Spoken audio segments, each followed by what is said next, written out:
mahaba po ito. Nako, explosive talaga ito. Pasabog ito. Hindi po ito naisip ni Trillanes na may makakatagpo ng kanyang sikreto. Oh,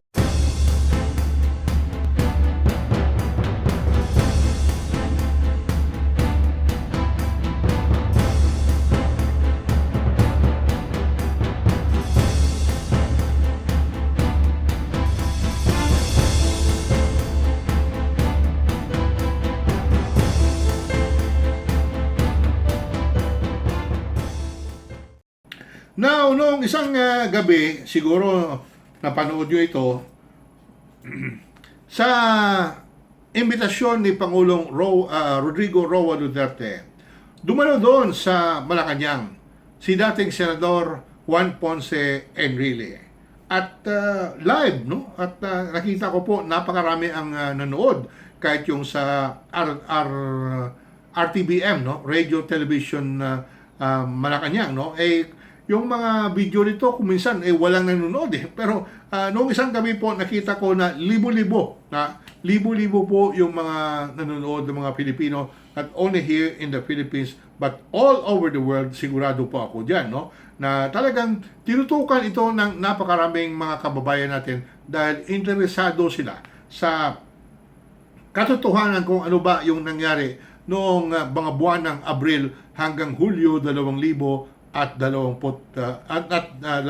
no? 2012. So, ikinuwento muli ni dating Senador Enrile kay Pangulong Duterte kung ano yung mga natatandaan niya.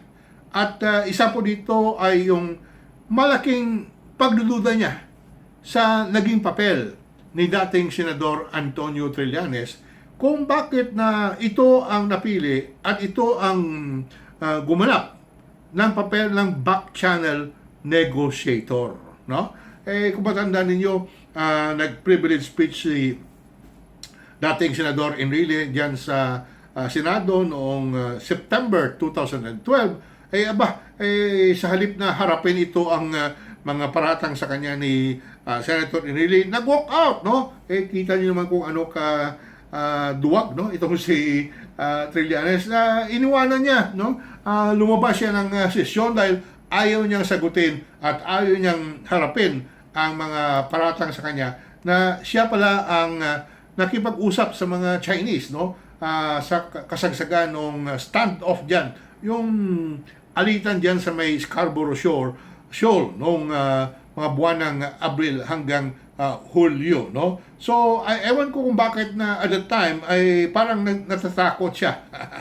Natatakot siya kung na harapin, no, ang mga issue na ito na gustong ibato sa kanya ni JPE. So, anyway, dahil hindi yun natuloy at parang nakalimutan na rin dahil siguro hawak din ng mga dilawan ang mainstream media, ay it died a natural death, no? At nitong nakaraang dalawang taon at lalo na this past 2 to 3 months, ito naman po ang ginagamit ng mga dilawan, no? Lalo na itong si dating Justice Antonio Carpio na batikos ng batikos kay Pangulong Duterte at tila gusto niyang isisi kay Pangulong Duterte itong patuloy po na paghawak ng China diyan po sa may Scarborough Shoal, no? So, yun nga po na sa pagharap doon, ikinuwento ni JPA, sinabi niya ang mga nalalaman niya base sa notes, no, sa memoir, no, o mga notes lang, no, yung records na nakuha niya sa mga isinulat po ng dating Ambassador Sonia Brady, no, Philippine Ambassador to Beijing at the time, no. So, kagad-agad ay sumagot si Trillanes, no? Kahapon na narinig ko kanyang sagot diyan po sa DZBB. At kagad-agad ay habang nagdodrive ako, sabi ko, talagang napaka-sinungaling ang taong ito. May tawag diyan sa wikang Ingles, inveterate liar. Yung taong na kahit natutulog ay magsisinungaling. Ganun po si Antonio Trillanes. Okay, so Ano ba ang mga nangyari, no? At bakit ko sinasabi na inveterate liar, no? Talagang kung sa Ilonggo duna, no? Yung nasa pagkatao niya ang pagsisinungaling, no? Itong si Trillanes tungkol po sa mga totoong nangyari diyan sa Scarborough Shoal noong 2012, no? Okay. Tinanong diyan si Pinoy, no, nung mga panahon na 'yon, no? Dahil sinasabi ni spokesman Edwin Lasierda noon, sabi niya, ang totoo niyan hindi si Trillanes hindi si Pangulong Aquino ang humingi ng tulong kay Trillanes. Sabi ni spokesman Edwin Lasierda noong dalawang po, no, ng Setyembre 2012 na hindi, no, si Trillanes siya yung umalok ng sarili niya. He volunteered himself na tumulong daw siya, no, sa pamagitan ng tinatawag na back channel negotiation upang mapahupa, no, to de-escalate, to diffuse para mawala yung ilitan diyan sa Scarborough Shoal at may balik yung normalcy at wala na pong walang panganib na ito ay sasabog, no, at lalaki pa sa isang full-scale conflict o giyera pa nga, no. So hindi po, sabi ni Lasierda. Okay. So pilit pa rin ng pilit si Trillanes, hindi, no. Sabi niya hindi, si Pinoy ang humingi ng aking tulong. Okay. So ito naman po, sabi ni Pinoy na mismo, nung ika-21,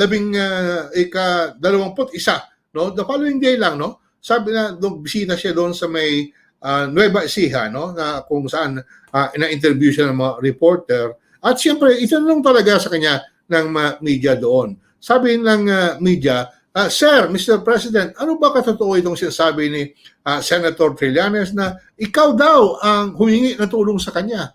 Ito na si Pinoy. Nung una, si Lasierda pa lang, no, ang nagsasalita para kay Pangulong Aquino. So sabi ni Pinoy, no, to my recollection, no, although Tagalog tayo dito, no, Senator Trillanes contacted me. Si Trillanes daw ang nagparating ng ideya, no, na dahil parang walang katapusan yung initan doon, no, at talagang kumukulo na halos kumukulo na yung karagatan diyan sa tensyon, no. Sabi niya, nilapitan daw siya. Ito ang salaysay ni Pinoy, no. Nasabi daw ni Trillanes sa kanya, dahil nasa China daw nung panahon na yon si Trillanes. Hindi natin alam kung bakit, no? Bakit nandoon siya. At ipapakita ko sa inyo mamaya, no? Huwag kayong umalis, no? Dahil talaga pong may mas malalim ito, no? May mas malalim ito na agenda si Trillanes. So, nilapitan daw siya ng mga Chinese officials at tinanong daw siya kung maaari siya ang gumanap ng papel na back channel negotiation. Yan. So talagang kung paniwalaan na si Trillanes, ay naku, sinungaling si Pinoy, o di ba? Sinungaling si Pinoy. So ito po, no. Ito another story, no. Yan, it was Trillanes who approached me. Yan, okay. So ito rin sa Philippine Star, so the same, no, support Magsaysay, Nueva Ecija. So sabi ng ni Pangulong Aquino, ang China daw ang nag-umpisa, no, nag-initiate, no, ng mga paraan upang makuha si Trillanes na gawing back channel negotiator, no, para po doon sa usapan sa Panatag Shoal o yung Scarborough Shoal, no. So first time 'yon na nagsalita si Pinoy, no, President Aquino, mula nang pumutok ito nung nga sa privilege speech ni Senator Juan Ponce Enrile. At kaya sabi ni Pinoy, yun nga, katulad sa isang istorya, ay tumawag si Trillanes. At siya yung umalok ng sarili niya na maging back channel o backroom negotiator. So sabi dito, what I recall was Senator Trillanes called me up. Si Pinoy ang nagsasalita, Trillanes, no? Kasi hanggang kagabi, pinipilit pa ni Trillanes na siya daw ang tinawagan, no, ng Malacanang na ikaw na ang gumanap diyan na back channel negotiator. So ito, no, kaya hindi maaaring magkamali ito, ba ilang newspaper na ito ang nag-ulat nito, no, at sinabi daw ni Trillanes sa kanya na he was in China at the time and he was approached there, no, habang nandoon siya, nilapitan daw siya, no, kung maaari daw maging back channel negotiator. O yan, no. So sabi ni Pinoy, no, sabi niya sa totoo lang, may naitulong naman, no. Ang tawag ni Pinoy ay minor, yung maliliit lang na bagay na in one way or another, somehow, ay nakatulong na humupa o mabawasan yung tension doon. Minor, kasi pag pakinggan mo si Trillanes ngayon, at mula pa nung nakaraang mga taon, parang siya ang bida na gusto niyang angkinin na kung hindi tayo sa kanyang back channel negotiation, ay baka nagkagulo-gulo na, baka nagkaputukan na, baka marami na ang namatay. Pero sabi ni Pinoy, ito si President Aquino mismo nang sabi, minor. Alam mo ba, Trillanes, ang minor? Maliliit lang. Okay. So, pero sabi ni Pinoy, siya pa rin ang informal negotiator ko, no? But I will have to talk to him soon kasi naiinis na si Pinoy noon kasi dakdak itong si Trillanes, no? Okay. So sabi ni Pinoy na dahil daw sa pakipag-usap ni Trillanes sa mga Chinese ay nabawasan yung bilang ng mga barko nito, lalo na yung mga maritime security patrols nito na armado yun, no? So nabawasan daw yun, no? Mula sa mga 30, no? Naging 8 na lang, no? Naging 8 na lang ang natira doon, no? Pero ang nakakaano dito is gustong palabasin ni Trillanes na siya talaga, sabi niya, mission accomplished dahil nawala daw, natigil na yung standoff, no? Wala nang alitan. Okay, i-discuss natin yan, no? Kasi sinungaling talaga, no? Yung sobrang pagpalobo, ginapahabok kung sa Ilonggo, ginapahabok niya, pinadobo niya, no? Naku. So, ito po, no? Ayan, ito. So, ito mga ni Pinoy, no? Kinontak tayo, itong verbatim, no, na in Tagalog. Kinontak tayo ni Senator Trillanes at nasa China siya at that time. At nilapitan siya. Tinanong yung posibilidad kung pwede siyang maging back channel negotiator nga. Trillanes, si Pinoy yan, huwag mong tawagin na sinungaling. Okay. Sabi pa ni Pinoy, dahil wala namang ibang mga daanan noon, walang ibang channel, no, sa negotiation. So, anong mawawala sa atin, no? Sabi ni Pinoy, sige na nga, wala namang mawawala, pakinggan yung ipaparating. So, doon nag-umpisa yan. Yan. So, kita nyo, si Pinoy mismo ang nagpapasinungaling sa mga ipinahayag ni Trillanes. Mas malalim pa ito dyan, no? Akala nyo, akala ni Trillanes, hindi natin matuklasan yung kanyang mga sikreto, Okay. Mahaba po ito. Nako, explosive talaga ito. Pasabog ito. Hindi po ito naisip ni Trillanes na may makakatagpo ng kanyang sikreto. Tinatago ito ng napakahabang panahon ng Aquino administration, ni Trillanes, ni De Rosario, at ipinapadabas ni De Rosario, ni Carpio Morales, yung tiwali, yung kasinungalingan at gustong ibagsak sa paa ni Pangulong Duterte yung lahat na pagsisi. Gusto nila si Pangulong Duterte ang sasagot sa kanilang mga nagawang kalokohan, no? Okay. So, okay, balik natin 'yan, no? Back channel negotiator. Okay. So, ito po papakita ko muli, no? Itong report diyan po sa Center for Strategic and International Studies Mahilig dyan magsalita si Justice Antonio Carpio. At ito po ang CSIS, I think tank sa Amerika, at palaging pinag-uusapan yung tension dyan sa West Philippine Sea. So ano ba ang sabi ng mga authors, no, sa tungkol po sa pangyayaring yon, no? Kasi talagang naging subject ito ng mahabang pagsusuri, mahabang pag-aaral ng mga eksperto. Dahil marami po ang interesado sa nangyari diyan sa Scarborough Shoal, no? So ang sabi dito, regardless of the terms of any agreement, none of the negotiations succeeded in restoring the status quo ante. Hindi na ibalik kung ano yung dati. Ano ba yung dati? Status quo ante. Kung ano ang nandoon bago pa man yung alitan. Before the standoff.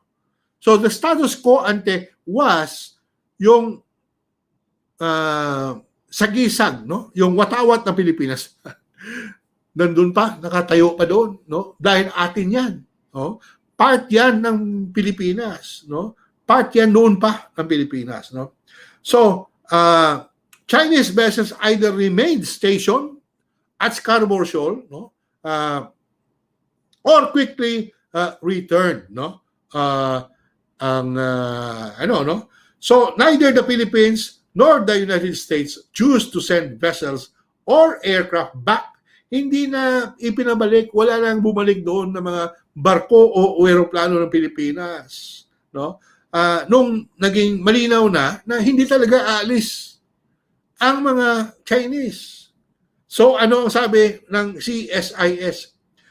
These decisions amounted to a de facto transfer of control to Beijing.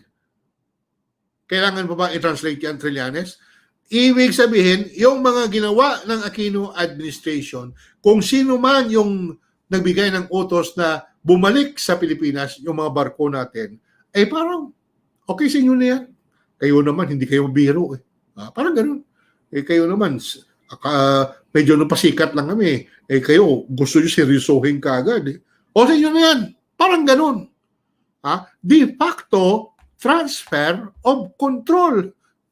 At mula noon, China na ang in possession of Scarborough Shoal. Kaya talagang inis ako nung sabi ni Trillanes kagabi. Sabi niya, bunta niyo doon. Walang lang Chinese doon. Nako, bakit nung panahon pa ni Aquino, bakit hindi sila bumalik doon? Yun po ang tanong ko kay Trillanes. Bakit hindi ibalikan ng Pilipinas ang Scarborough Shoal? Bakit na iniwanan na lang? At nung pagdating ng Enero na 2013, January 2013, mga 8 months later, naghain ng kaso ang Pilipinas sa International Arbitral Court tungkol po sa tinatawag na violations ng China sa UN Conventions on the Law of the Sea. UN clause, on clause. Yeah.